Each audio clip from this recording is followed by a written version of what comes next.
Bismillahirrahmanirrahim. Assalamu alaikum. Welcome to Newsroom. I'm your host, Khalid. But today is the 10th of August 2022.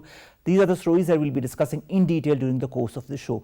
We'll begin with the latest as far as the Palestinian situation is concerned. Now, Palestine has urged the international community on Monday to provide protection in the wake of the latest Israeli attacks that has killed around 45 to 46 people. And this has happened in the Gaza Strip. The Palestinian envoy to the United Nations has also told the United Nations Security Council that it was an unprovoked and unjustified aggression. Not the first time that Israel has gone for an unprovoked and unjustified aggression. We've seen also how last year scores of people were killed in another unjustified aggression that left scores of people dead and many homeless and injured. Will some kind of solution come to this issue despite the decades of resolutions that have been pending in the United Nations Security Council? This is going to be our first segment. The situation as far as Palestine is concerned, and as far as the aggression by Israel on the hapless Palestinians is concerned, it happened next year. It also happened this year as well. It has left this year with around 46 people dead and scores injured. We have been joined by Nasir Khan Saab. He's a former ambassador, to talk more about this aggression and any way out if there is one. Nasir Khan Saab, thank you very much to have joined us. Nasir Khan Saab, what an unfortunate incident, and a continuous spate of such unfortunate incidents that have been plaguing the people of Palestine since years and since decades, with no solution that is in front of us. Why is that so, sir? Is the how should I say, the hand of Israel so strong that nothing can be done for the Palestinians? Well, I am hopeful that one day there will be a permanent solution. But in answer to your question, what can be done right now? I think the situation for the Palestinians is not only tenuous, it is very sad. It is untenable in many ways because they have lost a lot of support over the years. If you go back to 1948, when the Israeli state declared independence or its formation, in the 50s, it was mainly the Egyptians and the Jordanians who used to support them.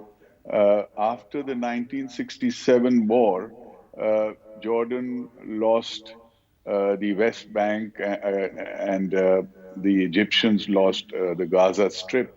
And then slowly, through the efforts of the Americans, primarily, if you remember the Accords, the Camp David Accords, and all, the Jordanians and the Egyptians came into closer diplomatic contact with Israel, and that support basically waned. And today, if you see the unfortunate conditions in Gaza, it is a small enclave which is about 260 square kilometers.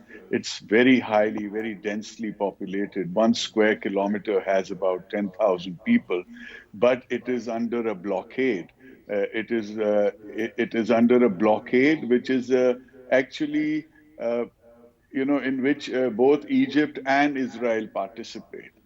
So it's a very difficult, very sorry situation. Later on, if you go back to the 60s and 70s, the Saudis and other Arab countries in the Gulf were very big supporters financially as well as in material terms. And now you've seen in the recent few years, these countries have also grown closer to Israel, and therefore there is very little support today. But Ambassador Saab, the fact remains, on one hand you can be as close to Israel as you want, but on the other hand you can also continue to condemn atrocities by the Israelis on Palestinians. You can also work for the rights of the Palestinians, and this is not something that is hidden, that this is something that has been enshrined under various resolutions that are present in the United Nations, as we know, and not one, not two, but a huge number of resolutions that are there that has still not been processed into some form of action. Do you feel this is a state of affairs that is going to continue unabated? Do you feel there is going to be some kind of a solution to it? And if so, is it going to be a two-state solution or some other form of solution? You see, in 93, between 93 and 1995, The Oslo Accords was what provided the two-state solution. It's very important to realize that in Israel, public opinion was pro a two-state solution for many, many years. But since then, even public opinion in Israel has changed. And you will see those parties come into power that are more belligerent and more racist and less fair. Even the Israeli public opinion is now primarily against a two-state solution. The Palestinians, in fact, were never really, they just want an independent and contiguous state. As far as UN resolutions are concerned, you see, when push comes to shove, the Americans use a veto power, and those resolutions that have been approved by an overwhelming majority in the General Assembly also have hardly ever been implemented. So there was a point like in 2005 when the Israelis voluntarily withdrew forces from Gaza. But even then, the United Nations felt that Gaza continues to this day to be an occupied territory because the airspace is totally controlled by Israel, and any movement in and out of Gaza is also controlled by the Israelis. So it's a very, very unfortunate situation. Now, as far as seeking international assistance, I feel this is the only option that the Palestinians have. Last year, if you remember, our foreign minister at the time, Mr. Shah Mahmood Qureshi, made a speech in the United Nations. And last year, he actually asked for international assistance for the Palestinians, specifically because of such recurring problems. And, hundreds and hundreds of people die. Even this time, they took the arrest of this gentleman, Bassem al-Sadi, who is a leader of the Islamic Jihad. As soon as they arrested him, the rest of the action is preemptive. It is to stop a supposed Ambassador reaction. Saab, you also remember the journalist who was killed by the Israeli Yes, forces, not long point ago. blank. Yes. Yes. So they get away with what I would say blue murder. And it is just over the years, it is the diplomatic efforts of the Israelis together with the powerful, the Americans, that has sort of dissipated one by one all the strong support. Today, I think, except for Iran, who still have that material and diplomatic support for the Palestinians, there are very few people left. I mean, I Also remember a Pakistan that time. supports the rights of the Palestinian people, and we have been doing that. You were talking of Yes, Shah Mahmood yes. Qureshi, all the other, Pakistan has been supporting the rights of the Palestinians and the Palestinian cause since decades, and we've always highlighted that on as many fora as possible. But Ambassador Saab, on the one hand, you talked about the United States influence. On the one hand, as you said, the United States influence is quite strong, and that is what tilts a lot of countries towards Balance. Israel. But on the other hand, isn't it the same United States that talks about a two-state solution and of peace in the region? Then what should we believe? And if United States is really sincere as far as the peace efforts are concerned, what kind of peace efforts should we look forward to? No, I'm not saying that the United States is not interested in a solution. The United States has time and again, and even now, this new administration does want to move towards a peaceful solution in the area.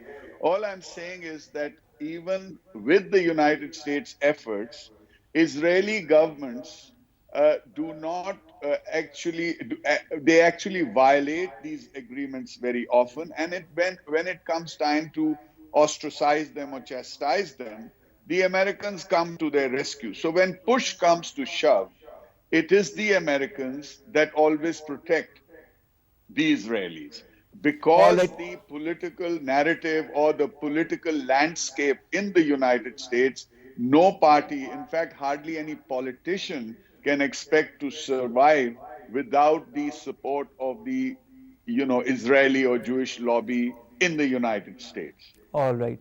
Ambassador Saab, in this political landscape that you so ably talk about, when Palestine demands international protection at the United Nations from Israel, do you feel it will get it? I am hoping that it will. There is no reason that it should not. There is no other way that this kind of genocide can be prevented, because right now they are absolutely helpless. They cannot protect themselves.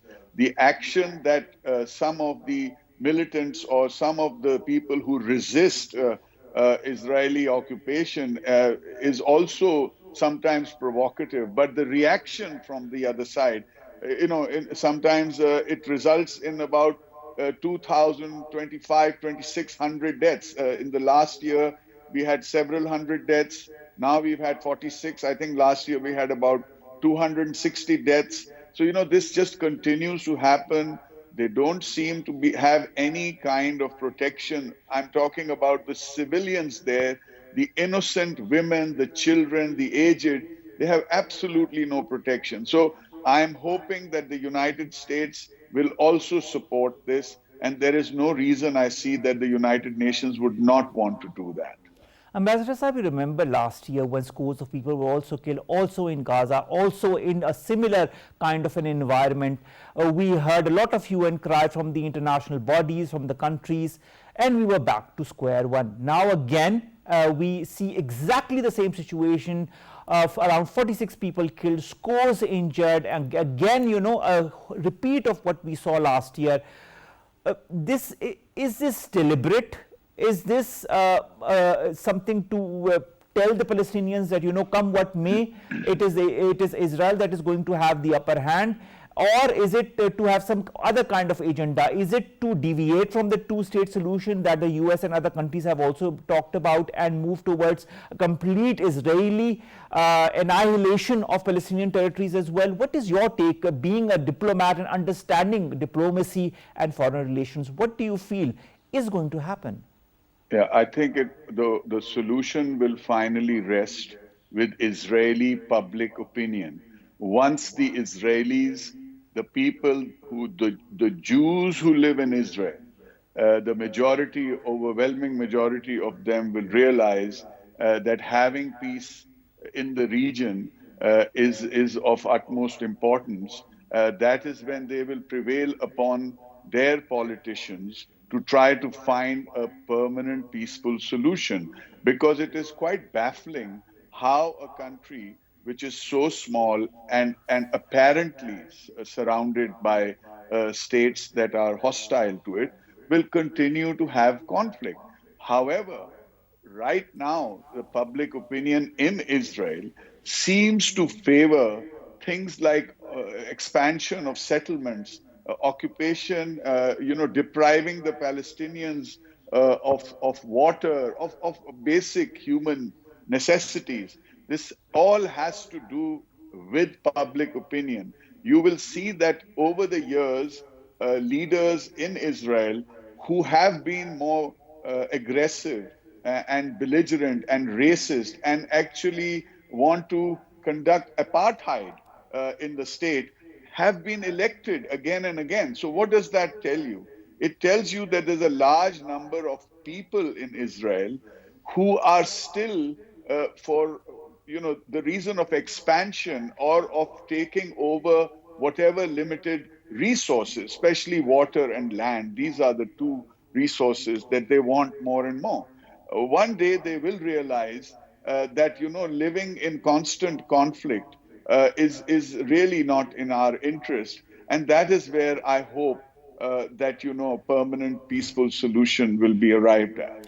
But Ambassador Saab, the way things are going, the way things are moving, with people being, removed from their households, places where they've been living since decades and since generations, they are being moved from there. They have been thrown out of there. You talked about the water crisis that the Palestinians are facing. We also see the continuous spate of aggression and brutalities that are perpetrated by the Israelis on the Palestinians. Also on Tuesday, after this whole incident that happened, that killed 46 people, again a Palestinian freedom fighter, another fighter were killed in a gun battle in the occupied West Bank, and this has caused other such incidents that will continue this spate has become more and more aggressive from the Israeli side.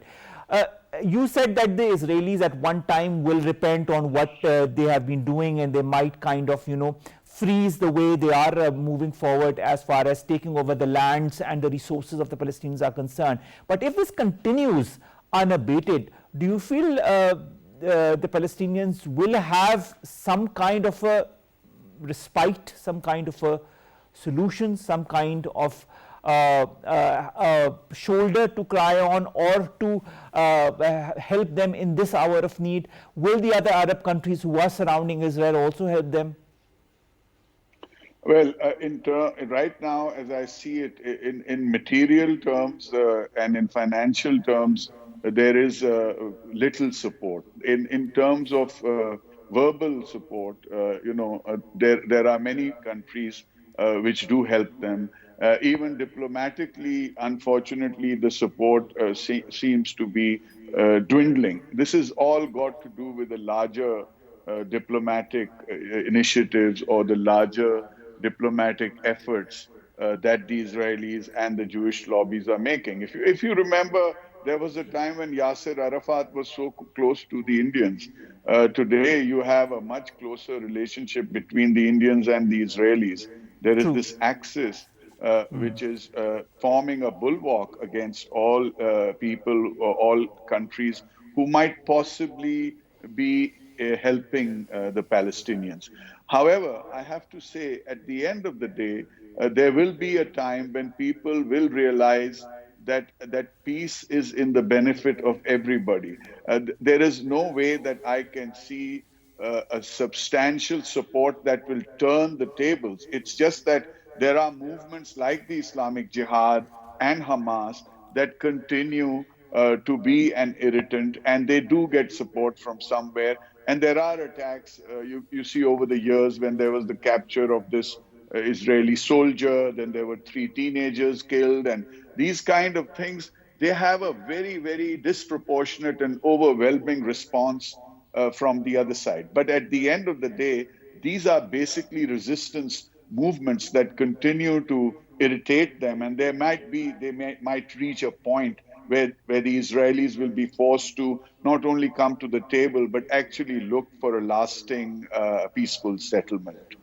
Ambassador Saab, I also like to refer to what the Israeli ambassador to the United Nations, Gilad Erdan, said, that Israel was defending itself, and I quote, what he called terrorist attacks and deliberate rocket attacks. I mean, are these attacks that are referred to by Gilad Erdan that intense, that you have to move to completely, kill scores of people, do what you are doing, and not since now, it's a continuous spate of incidents that we see over the years and over the decades, but of course it has intensified over the last few years.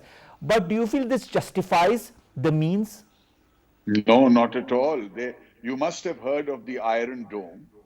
They have a fantastic, one of the best missile defense systems, and these rockets are not very sophisticated rockets. The rockets that are fired from Gaza towards Israel, they actually do not cause widespread harm. As I said, this is an irritant.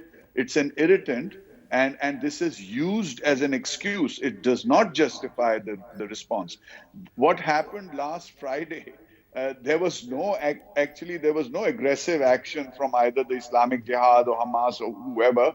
They arrested a gentleman, and as a preemptive thing that there may be attacks, they went and arrested 20 more people. They killed one person, and then eventually they ended up killing 46 people and injuring more than 350 people.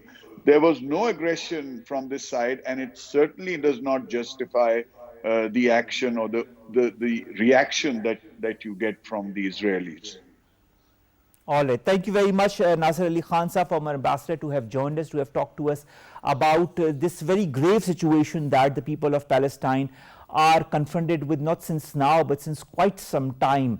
And this latest incursion, this latest spate of violence that the Israelis have perpetrated on the Palestinians just goes on to show that they are hell-bent on not only removing all kinds of traces, more or less, of Palestinians from Israel or from Palestine, but also to occupy this territory without any opposition whatsoever.